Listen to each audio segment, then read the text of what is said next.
have their shutters pulled down, and it's unusually quiet on a Friday evening.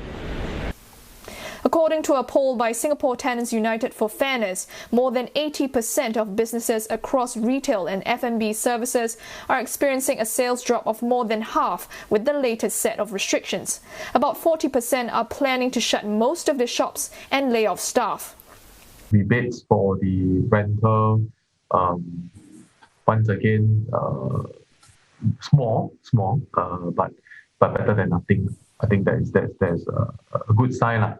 But I guess the largest walk away from all the reports is that Minister Lawrence Wong actually mentioned that there's no need to tighten and the measures are working. I think that would really boost our confidence quite a bit. While the incentives are helpful, Mr. Ng adds it's more sustainable for businesses to adapt and adjust in a volatile environment. Meantime, hawkers are getting a leg up. They will pay 50% stall rental in May and June. 71-year-old Sim Mong Soon and his wife are owners of this drink stall at Whampoa Hawker Centre.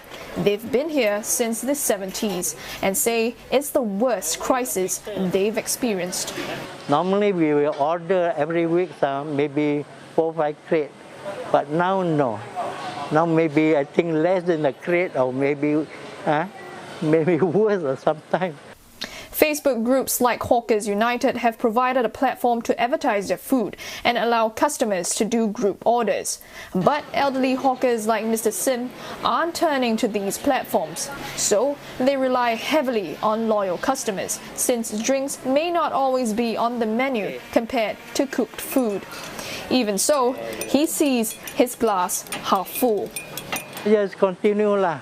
After our age is catching up, we are no more young. Stay here until the day we are caught up.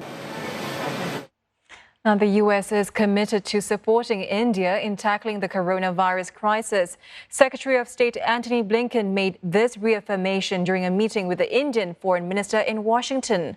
Mr. Blinken added that India was there for the U.S. during the early days of the pandemic, and that is something they will never forget. He also noted relations between the two countries is strong and productive, and this is showing in their partnerships, including through the Quad security dialogue, as well as in tackling climate change. Indian Foreign Minister Subramaniam Jaishankar says his country is appreciative to the U.S. for its support and solidarity at this moment of great difficulty. Now, the South Asian nation's tally of infections stands at 27.5 million, with a death toll of 318,000.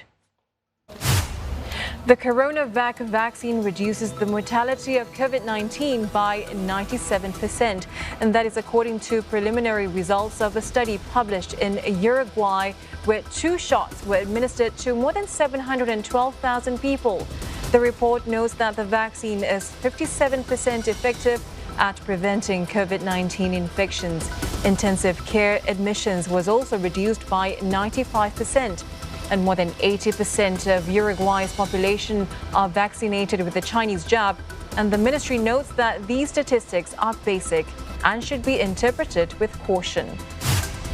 The EU's drugs watchdog has approved the Pfizer-BioNTech coronavirus jab for 12 to 15 years old. It says the vaccine was well tolerated in children during trial tests, and there are no major concerns in terms of side effects. Pfizer is the first COVID-19 vaccine to get the green light for children in the European Union.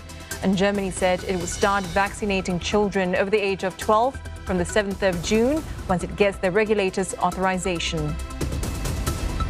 And up next, a budget that would bring U.S. spending to levels not seen since World War II. More on President Joe Biden's $6 trillion spending plan next.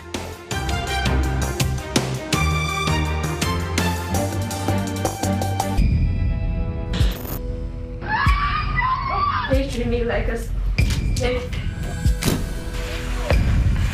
तो एक के चलती हजारों आदमी भूखे मर जाते हैं। मैं तो सोचता था कि मैं कहीं मम्मी को मैं बहुत बोलता था, मम्मी मुझे कुछ अच्छा पॉइजन दे दो कि मैं मर जाऊं। Oh my God, they've been blasting the wrecks. A brand new season of Undercover Asia.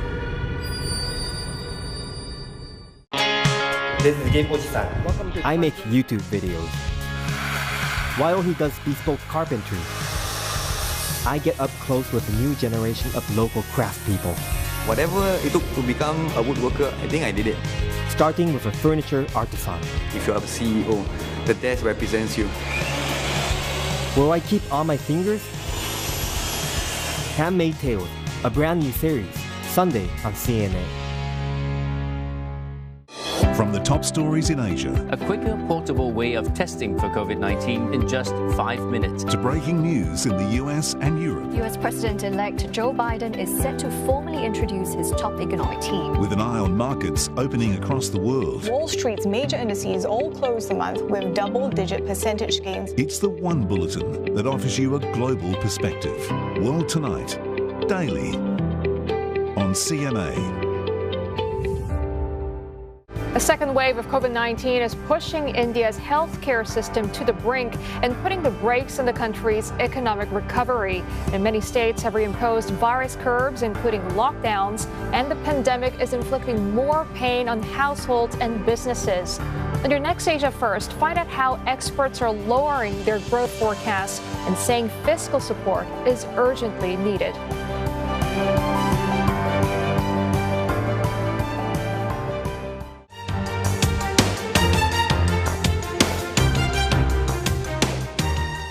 Almost all ASEAN member states have suggested to water down a United Nations draft resolution on Myanmar.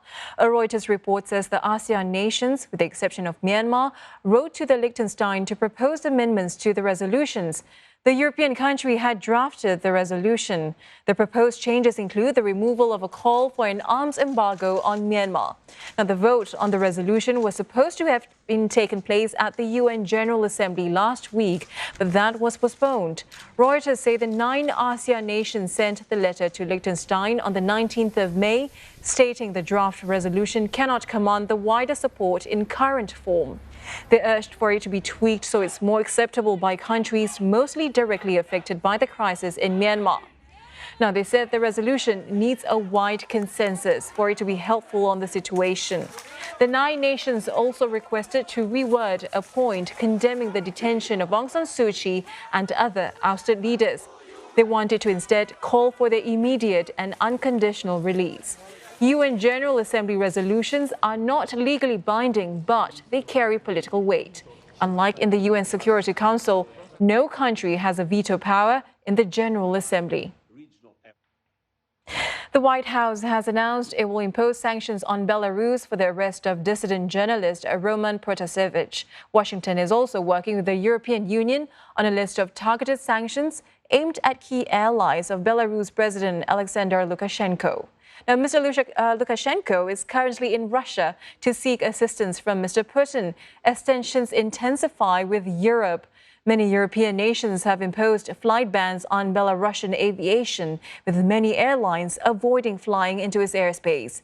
The overflight ban has led to several cancellations of flights between Russia and Europe after Moscow officials rejected flight plans that skipped the Belarusian airspace. Russia says the cancellations are purely technical, but it has raised concerns that the move could be a way of refusing to let European airlines land if they avoid Belarus. There was a big disturbance on the air traffic, but still don't know if it is case by case, specific cases, or is a general norm from the Russian authorities in order to make European planes to overflight Belarus. We still don't know. At the same time, EU Chief Ursula von der Leyen has vowed a support package of $3.6 billion if President Lukashenko leaves power. The package is meant to help Belarus start a peaceful democratic transition. Mr. Lukashenko claimed a 6th presidential term in elections last August, but the opposition and Western diplomats say the vote was rigged. U.S. President Joe Biden has proposed a $6 trillion budget for 2022, combining his existing infrastructure, education, and social welfare plans into one huge package aimed at transforming the economy. It would take government